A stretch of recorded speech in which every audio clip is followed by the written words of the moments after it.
मौर्य युग।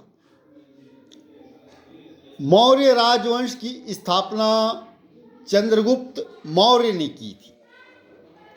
उसके कुल के बारे में सही सही जानकारी का अभाव है।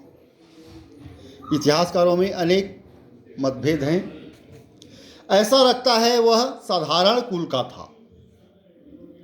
ब्राह्मण परंपरा के अनुसार उसकी माता शूद्र जाति की मूरा नामक स्त्री थी, जो नंदों के रनवास में रहती थी। लेकिन एक पुरानी बौद्ध परंपरा के अनुसार ज्ञात होता है कि नेपाल की तराई से लगे गोरखपुर में मौर्य नामक एक क्षत्रिय कुल था। संभव है चंद्रगुप्त इसी वंश का था। अपने शासन के अंतिम दिनों में नंदों की कमजोरी और बदनामी बढ़ती जा रही थी। उसका फायदा उठाते हुए चंद्रगुप्त ने कौटिल्य नाम से विदित चाणक्य की सहायता से नंद राजवंश का तख्ता पलट दिया और मौर्य वंश का शासन कायम किया। चंद्रगुप्त के शत्रुओं के विरुद्ध चाणक्य ने जो चालें चली, उनकी विस्तृत कथा मुद्रा राक्षस नामक नाटक में है, जिसकी रचना विशाख दत्त ने 9वीं सदी में की थी। आधुनिक काल में इस विषय पर कई नाटक लिखे गए। जस्टिन नामक एक यूनानी लेखक के अनुसार चंद्रगुप्त ने अपनी 6 लाख की फौज से सारे भारत को रौंद दिया।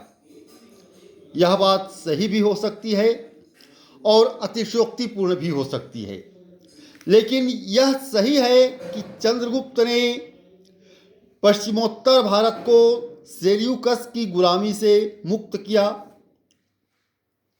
जो सिंधु नदी के पश्चिम में राज्य करता था। इस यूनानी वायसराय के साथ हुई लड़ाई में ऐसा लगता है चंद्रगुप्त विजयी रहा। अंत में दोनों के बीच समझौता हो गया और चंद्रगुप्त से 500 हाथी लेकर उसके बदले सेल्यूकस ने उसे पूर्वी अफगानिस्तान, बलूचिस्तान और सिंधु के पश्चिम का क्षेत्र दे दिया। इस प्रकार चंद्रगुप्त ने एक विशाल साम्राज्य स्थापित कर लिया, जिसमें पूरे बिहार तथा उड़ीसा और बंगाल के बड़े भागों के अतिरिक्त पश्चिमी और उत्तर पश्चिमी भारत और दक्कन भी शामिल थी।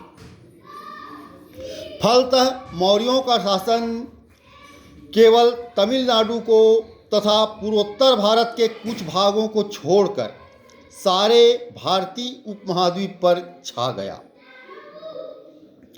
उत्तर पश्चिम में तो मौर्यों का आधिपत्य कई ऐसे भी इलाकों पर था जो ब्रिटिश साम्राज्य में भी शामिल नहीं थे।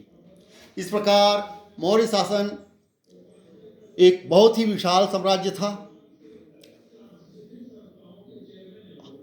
लेकिन इसकी अवधि ज़्यादा वर्षों तक नहीं थी। यह भी सत्य है।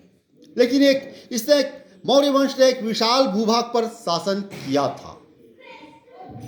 इसके प्रमुख राजा, इसके संस्थापक चंद्रगुप्त मौर्य थे।